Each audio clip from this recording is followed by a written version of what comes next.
Talk Radio. You're listening to 1680 The Crow.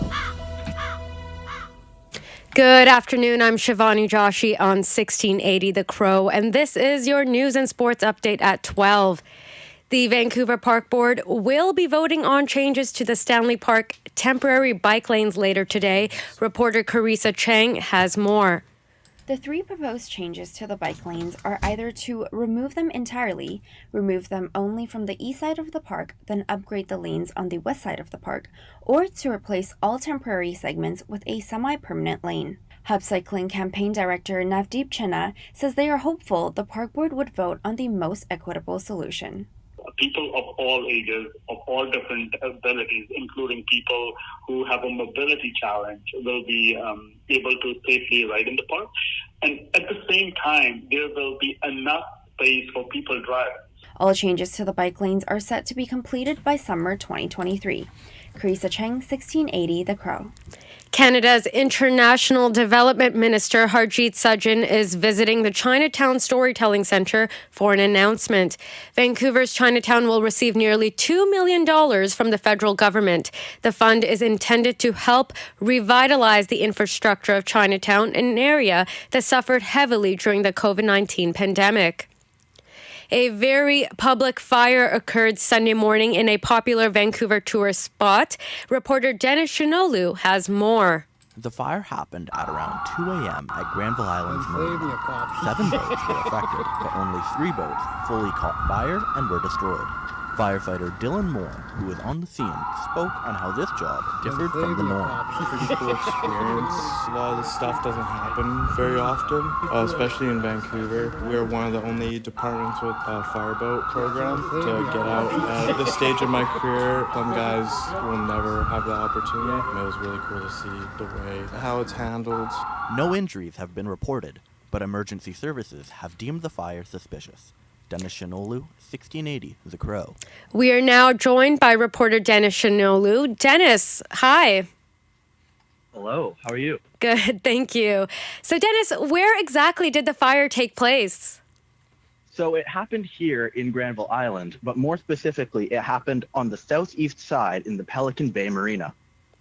Right, and how much damage was there due to this fire? Well, as I said, 7 boats were damaged and 3 destroyed. They were carbon fiber boats. The current estimate is $5 to $10 million in damages. Wow. Thank you, Dennis. Environment Canada has issued a wind warning for wind warning for Monday afternoon through the evening. Our reporter Jacob New has more. Of 70 kilometers per hour, with peak gusts of up to 90 kilometers an hour across the south coast. While the wind is expected to die down by late tonight, there remains a risk of damage to buildings and power outages, with wind knocking down trees and bringing down lines with them. Maura Scott with BC Hydro says crews will work to restore power, but will prioritize outages that pose higher danger to residents. Safety is always going to be our number one priority. If we have a situation with down lines or any member of the public could be in an unsafe situation, those are going to be the ones that we respond to next. The Crown Corporation is advising customers to report outages when they occur and to call 911 in the case of downed power lines. Jacob New, 1680 The Crow. BC Ferries is also warning travelers that the wind could impact afternoon and evening sailings. All updates on conditions and cancellations can be found on the BC Ferries website. Environment Canada has also issued a snowfall warning for the Coquihalla Highway between Hope to Merritt. Up to 10 centimeters is forecasted, and it is expected to taper off on Tuesday. If you're driving out there, adjust your speed conditions, make sure your headlights, taillights are on, and maintain a safe distance. After more than 100 years, a totem pole belonging to the Newhawk First Nation will be returned to Bella Coola. The transportation of the pole will take 2 to 3 days. The pole sat for years in Victoria's Royal BC Museum. Repatriation of Indigenous property has been an important aspect of truth and reconciliation. Canada's military and the RCMP are searching a large remote area in the Yukon. They are looking for the unidentified object which was shot down over the weekend by U.S. military jets. Canadian press reporter Terry Theodore has more. Trudeau says finding the object will help understand where it came from and why it was there. 4 objects have been shot down over North America recently, some connected to China, which Trudeau says is a cause for close attention. He says he understands the safety concerns of residents. Whether it's hazardous, whether there's who knows what associated with the object, it be properly dealt with by people with the proper training. In addition to the search, Trudeau says diplomatic and international engagements are ongoing to learn more about the object. Terry Theodore, The Canadian Press. Along with addressing concerns about the unidentified flying object, Trudeau has also joined Indigenous leaders in Whitehorse to mark the 50th anniversary of a document which opened the door to self-government agreements for many First Nations. Trudeau said his father, who was Prime Minister at the time, received the document in Ottawa in 1973. The model that was presented to my father 50 years ago led 20 years later to the signing of the first modern treaties in an extremely concrete way that has been an example not just in Yukon but for across the country. And it is something for me to be able to be here personally to see the work that's been done. The White House is defending the shootdowns of 3 unidentified objects in as many days, even as it acknowledged that it had no indication they were intended for surveillance in the same manner as the high-altitude Chinese balloon that traversed American airspace earlier this month. White House National Security spokesman John Kirby says the 3 objects, including one shot down Sunday over Lake Huron, were traveling at such a low altitude to pose a risk to civilian air traffic. And though the Biden administration does not yet have evidence they were equipped for spying purposes or even belong to China, officials couldn't rule it out either, he said. Authorities say a man driving a U-Haul truck struck and injured at least 8 pedestrians in New York City before police were able to pin the vehicle against a building.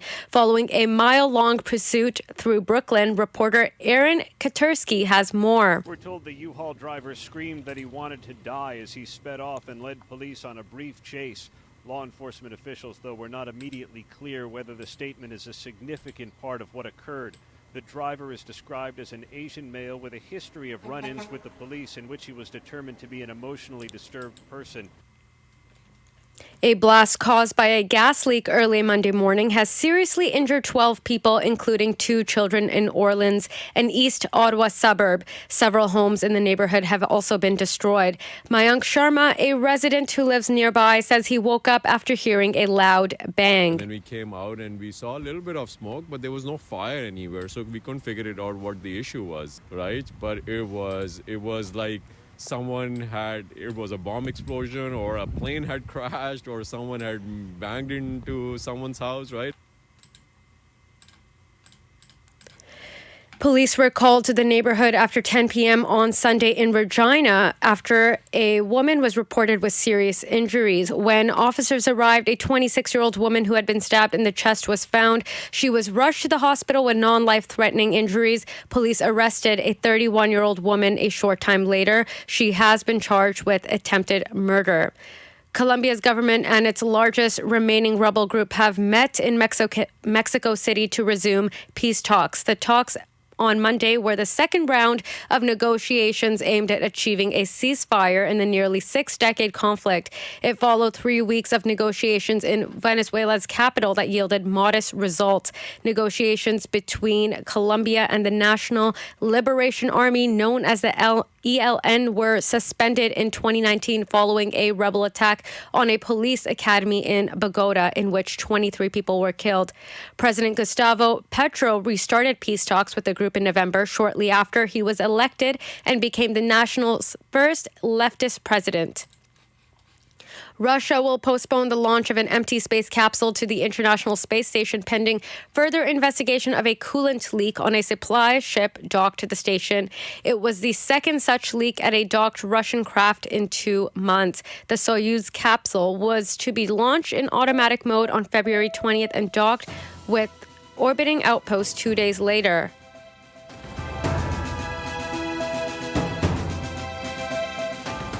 Stay tuned for more on BCIT's 1680 The Crow.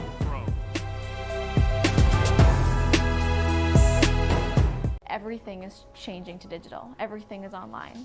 People aren't just waiting for the 6 o'clock news anymore. People want their news right now. They want to be able to go onto their smartphone, onto the internet, and see the news that they want to see.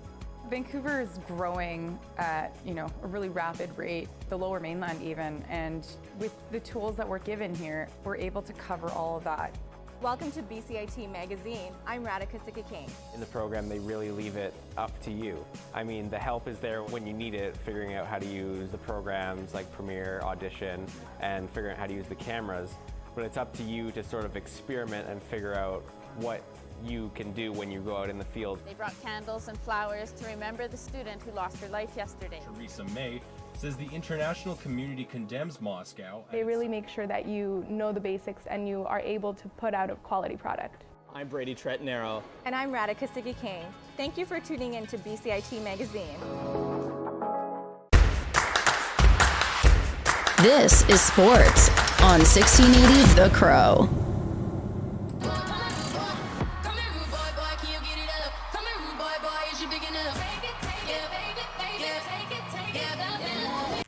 The Kansas City Chiefs beat the Philadelphia Eagles 38-35 in a memorable Super Bowl that included plenty of big plays on and off the field. The top moments ranged from Damar Hamlin's appearance to stellar musical performances by Chris Stapleton and Rihanna. Rihanna provided a high-flying halftime performance in Arizona with over 28 million people watching. The 9-time Grammy Award winner began and ended the halftime show suspended high above the field. The Phoenix area is no stranger to hosting big events, but that was a huge weekend, even by its standards. The winter and spring months are already tourist season in Arizona, and the Super Bowl only added to the excitement with tens of thousands of people who filled bars and restaurants at a time spilled into the streets. The Vancouver Canucks have put goaltender Spencer Martin on waivers this morning. The 27-year-old had been the team's starting goalie with Thatcher Demko injured since November. Martin has posted a .871 save percentage and a 3.99 goals against average. He will still back up Colin Delia for the Canucks as they face the Detroit Red Wings at Rogers Arena tonight. Puck drop is at 7 p.m. The Toronto Raptors beat the Detroit Pistons 119-118 last night at the Scotiabank Arena. The Raptors will host Orlando Magic tomorrow, 4:30 Pacific.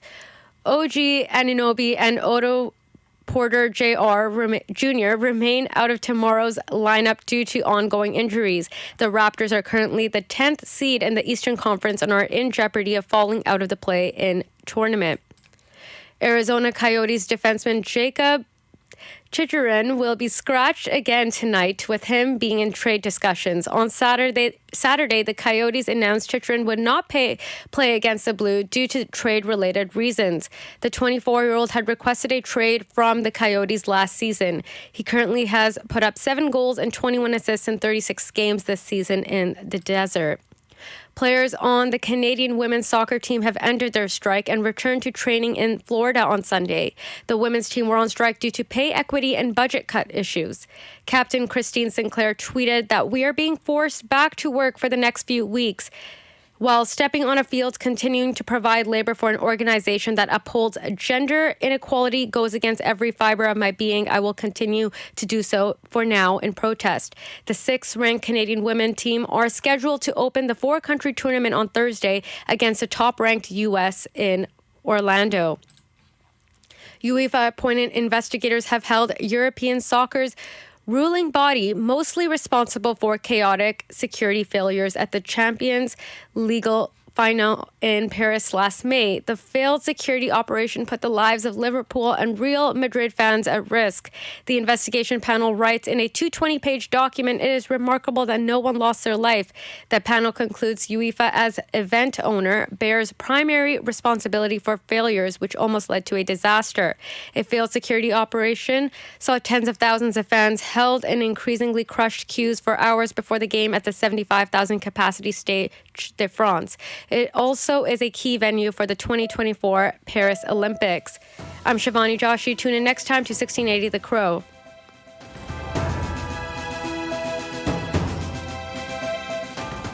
Stay tuned for more on BCIT's 1680 The Crow.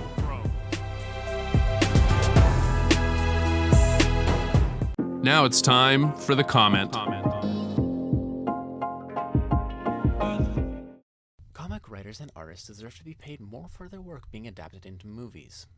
We live in a world where superhero movies have become a multi-billion-dollar industry. Well, once upon a time, movies like Nolan's Batman were surprise successes. Now even the most minor characters like Ant-Man can generate hundreds of millions of dollars simply by existing within the current market.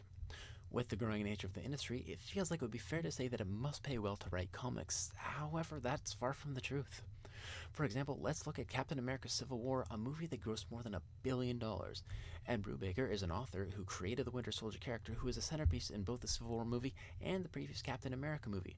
Brubaker said in an interview with director Kevin Smith that he had seen more money from SAG residuals for a small cameo in the previous movie than he had for actually creating the character, despite it being the focus of the two movies. Now, creators being wronged by the publishers isn't necessarily unprecedented for the industry. For example, Bob Kane holds rights as the main creator of Batman, despite Bill Finger being responsible for most of the character's recognizable aspects. That being said, we've seen a more positive trend recently. When announcing the new slate for DC movies, director James Gunn directly acknowledged works that will be used for their future films, resulting in a massive boost for sales for the reference works. However, this is only one step, and to be honest, it should be the standard. If Marvel and DC want to keep using these established and highly loved characters, they need to start compensating the creators for the massive amount of heavy lifting they do for their multi-billion-dollar film franchises.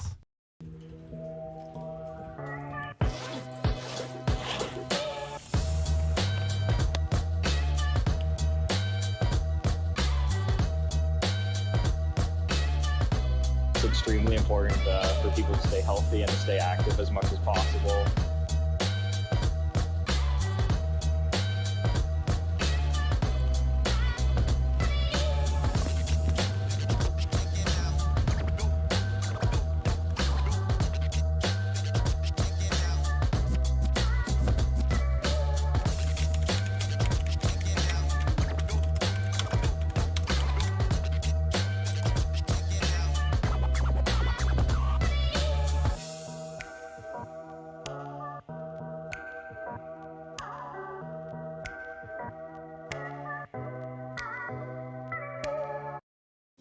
This is 1680 The Crow, and you're listening to our feature presentation.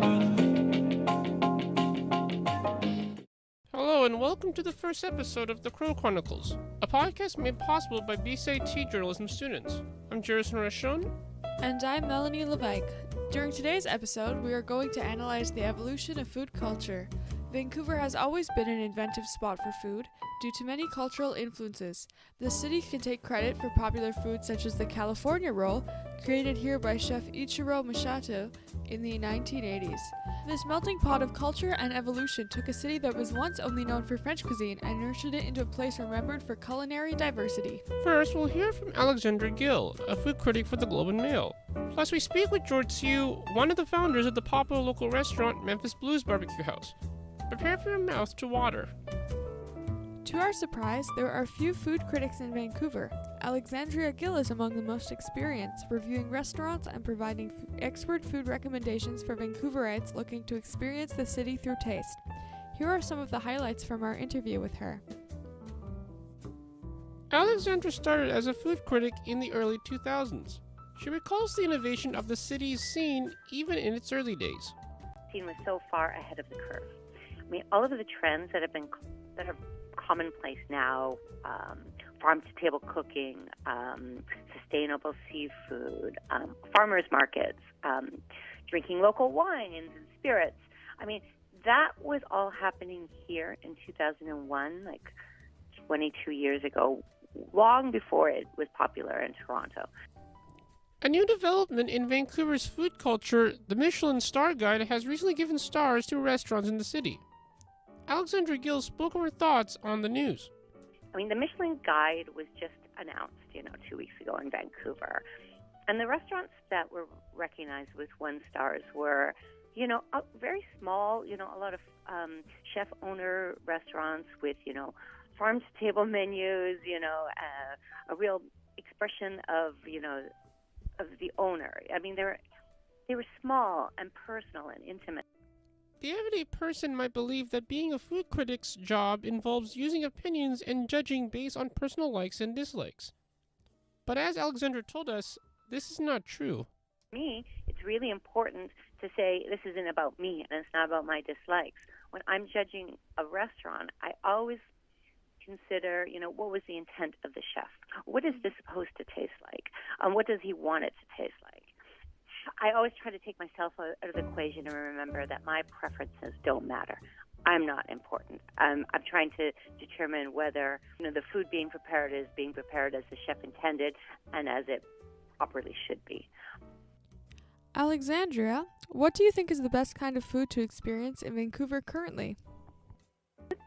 I mean, we have a lot of great Asian cuisine in Vancouver. That's one thing we do really well, especially Chinese cuisine. Are there any kind of cuisines to look out for currently gaining traction here? It took a long time for the restaurants to catch on, but now we have some great plant-based restaurants and products. Blue Heron Creamery, she does some of the best vegan cheeses in the world. They're all aged the way, a real cheese is, using cashew or now lentil-based foundation. Yeah, I think we're really taking off in the vegan scene. Some of those up-and-coming chefs. Elephant, there's a chef called Justin Lee who oversees this very small restaurant called Elephant, sort of in Strathcona, the distillery district. And he's doing some fascinating, foods. It's hard to describe, it's like, but he uses a lot of unsung vegetables and a lot of radicchio, and he makes or chicories, and he makes desserts with chicories because he has to use up all his chicories to help the farmers out. Or he uses a lot of offcuts, like his burger is made with beef hearts. Delicious burger, you wouldn't even know it's made with heart, but it's leaner and and he does this sort of because he wants to save the planet. Like, this is his small little contribution to climate change. So he's using unsung animal parts and lesser known vegetables and doing it in a very small scale, very inventive, and a lot of interesting Asian influences in his food, which is part of the whole Vancouver fabric. What restaurants would you recommend to someone who wants to experience the best that Vancouver has to offer? Yeah, there are some quintessential restaurants. Like, I often say go to Kinyo Izakaya on Denman Street because that's really what Vancouver does well, that sort of Japanese elevated izakaya. Go there to understand, the origins of it and just have some really great food and some great drinks in a fun little place. I would say go to Burdock & Co. This is one of the restaurants that won a Michelin star last year. I think her cooking epitomizes the Pacific Northwest. She was really responsible in developing a lot of the relationships with the small organic farms that, now service all sorts of farm-to-table restaurants. But, she created those pathways, and she's been very important to our locavore cuisine. She was the first one to do a 100-mile diet. And she's just such a beautiful chef. I mean, her style is, you're always going to find something new and different there with local organic ingredients and new ways of cooking. And she has a very sort of Japanese style way of cooking as well, which is something we do really well here.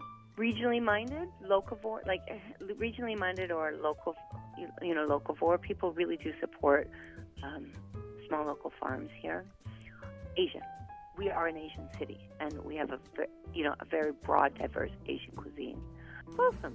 There's a lot of dedication to healthy living. It is not necessarily vegan, but we have lots of fried food. But I mean, sort of our commitments to sustainable seafood, to buy organic produce, to even letting local wineries and natural wines that we grow here now, and eating good local foods. I mean, that's local well, but I think wholesome is a little bit different here. So after our discussion with Alexandria, there was a bit that we were surprised about, and she told us a lot of things that I would not have assumed about food scene here as someone who lives here. For example, there's actually very few food critics left in the country. In big cities like Toronto, there are actually no food critics. So she considers herself like a dying breed, as her work is very expensive reviewing restaurants, and she really keeps the food reviewing alive here in Vancouver. Well, I think I was surprised during that interview is that she said something about the city being a capital for vegan cuisine, because I know the city has some famous vegan brands, including Eve's Veggie Dogs and Diet Cheese. And then she also kind of listed a few vegan restaurants that caused the city to become a place for vegan cuisine. Yes, I was also very interested in the way she talked about being a food critic and how to be unbiased. When I watch TV shows of popular chefs like Gordon Ramsay, they like eat things and then they're like, I don't like this. But she talked about how it's not her personal likes or dislikes, it's about having an open mind. And I think that's very fascinating, because the whole point of being a critic is to express your thoughts and feelings, but she does that in a way that doesn't include her personal opinions. There was the type of restaurants called casual restaurants, where you can go inside the restaurant without making a reservation. I think that the Vancouver food scene is all about the experiences. She talked about how some restaurants are working to save the environment and other restaurants are working to bring back traditional cuisine. And I think that it's very fascinating that all these little experiences are so close together in our area, and we should be grateful to have such diverse foods to try. And it's also kind of interesting that, Rob Feeney, who is the chef of one of the most famous restaurants in not only the city but also the country, Lumiere's, he left that restaurant because of ownership reasons to actually be the resident chef at the Cactus Club Cafe, and turned the food there from being mediocre to be chef quality food. Yeah, it's great to hear the stories of people who made themselves into a success through their talent. And it's interesting to think that that's happening here on such a large scale, and that the restaurant industry is like ever expanding. So talking with Alexandria really opened up my eyes to what I should be trying more and stepping out of my comfort zone. And hopefully that there'll be more food critics probably in the future. Yeah, hopefully they don't all stop, because it's important to hold the restaurants accountable. Now, a spotlight on one of those local restaurants in Vancouver. There were a lot to choose from, and we asked them if they are willing to tell the story about the restaurant. The Memphis Blues Barbecue House is considered as the first restaurant in Canada to offer Southern barbecue cuisine. The story of how Southern barbecue came to Vancouver began when Just Desserts founder George Siu and wine instructor Park Hilfinger were at a stopover in Memphis. George explains what happened with their first experience of a pulled pork sandwich. We had a stopover at an airport, and a lot of flights don't have food on the plane anymore. So we were looking for something to take on the plane, and out of the corner of my eye, I saw this big lineup out of this little window, and I realized, oh my God, they're selling pulled pork sandwiches. So we grabbed a couple and we got on a plane. And of course, when we got on the plane, the smell of it, everybody was just like, oh my God, we're getting pulled pork sandwiches. No, you're not. You're getting your peanuts. We're getting pulled pork sandwiches. So we took a bite, and we knew right then, okay, we're going to have to replicate this without bastardizing it. Like, it has to be authentic if we're going to do this. And that's how it started. The key of making authentic Memphis barbecue are the equipment and supplies that are used to smoke the meat.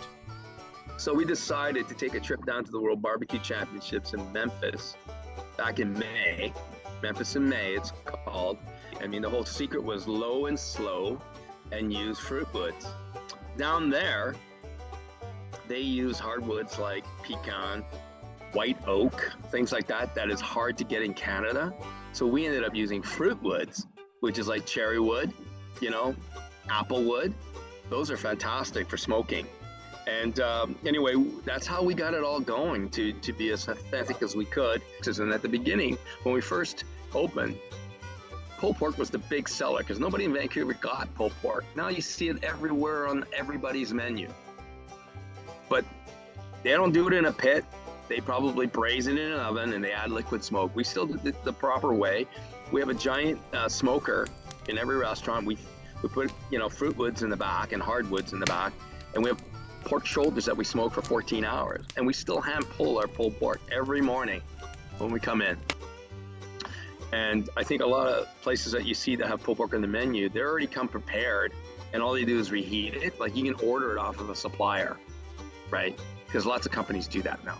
some other barbecue chain has a commissary, and they pre-smoke all their ribs and pulled pork and everything, and they ship it to their restaurants, and all they do is reheat. Whereas in every one of our restaurants, everybody has to cook, has to smoke, has to make the sauces, has to make, rub the meat, order it in, and load it in the pit, and be mindful of the cooking times and everything else. Well, the briskets and the pulled pork are the bigger cuts. They're cooked overnight, and they take 14 hours. The ribs and chickens vary depending on the size of the chickens, and the ribs.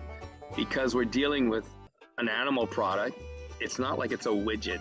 They come in different shapes and sizes in a sense that depending on the time of year too, the feed also affects the fat content on the animals.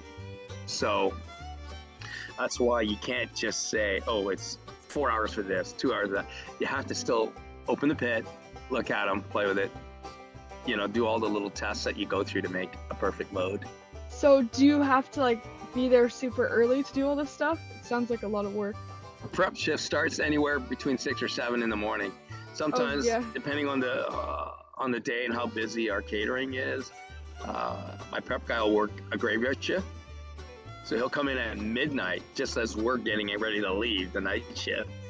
He comes in, we tag out, and he's here all night working.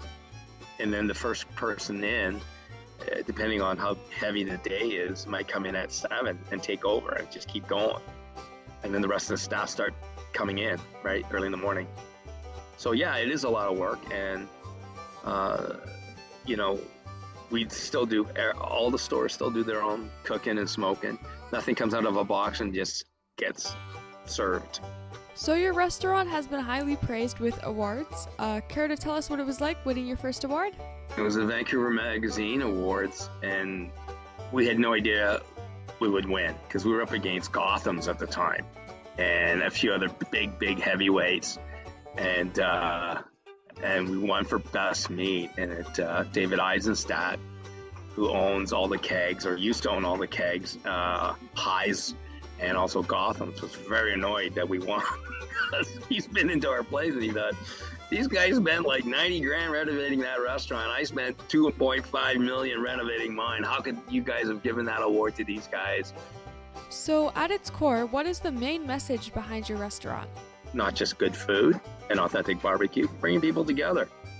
Great. Thanks, George. So both of us went to the Memphis Blues Barbecue House, and the food there was actually very authentic. It was interesting to go visiting after our interview because we got to take a step into what we already knew and with new background information about the restaurant. And so it was really cool to see that in action. The food was super yummy. Yeah, I had a pulled pork sandwich, and it was soft. The barbecue sauce gave it a powerful taste that you could actually put that sauce on anything. Yeah, I'm not much of a meat eater, but the poutine was really good, and the iced tea was also really good, and the waitress was really friendly. And the poutine, putting that barbecue sauce on it as well adds even more flavor with the gravy and the cheese. Yes, and after speaking with George, I knew a lot going into the restaurant. I instantly recognized the giant smoker, so that was kind of fun. And the atmosphere is very nice. The art in there is really nice. The music really takes you into the Memphis Blues spirit. And the cornbread, which is like a side with most meals in the restaurant, it actually tastes better if you put the sauce on it. There are also 2 other sauces that you can actually use. There's a barbecue sauce that has more smoky flavor, as well as a Carolina mustard that kind of adds tang to some meats. Yeah, so overall, a really good experience. I would definitely go back when I'm very hungry because the portion sizes are very big. But it was good overall, and it was interesting to go there because that's not the type of place that I think I would go unless someone told me about it. I'll probably eat the beef brisket next. While on their meals, they put a lot of barbecue sauce on top of the meat. With your poutine, they put a lot of barbecue sauce on top of the fries. For my pulled pork sandwich, they put a lot of sauce inside the sandwich. Even the sides that were included with the sandwich, you can actually put them inside it in case you're running out of any of the toppings in it. After trying the poutine, which is probably one of my favorite foods, I would definitely be open to trying the other menu items because it's just such an interesting cuisine and you don't get to taste it that much here. so I would definitely be open to trying it again, and I think everyone should give it a try. It's a very country feel, a very authentic feel, and family dining, casual atmosphere that really makes everyone comfortable and ready to eat. You can really see the inspiration, and it's like stepping into Memphis, so it's really cool to see that culture that's developed over the years and see how it made it all the way to Canada, so definitely recommend for a try. This has been another episode of the Crow Chronicles. We have more stories to tell about British Columbia. If you have comments and suggestions for us, feel free to contact us through our social media platforms, Twitter at BCIT Journalism and Facebook and Instagram at BCIT News. You can also contact me through my personal social media accounts. I'm on Twitter at Jerison Rashun. Thanks for listening, and we'll see you in the next episode.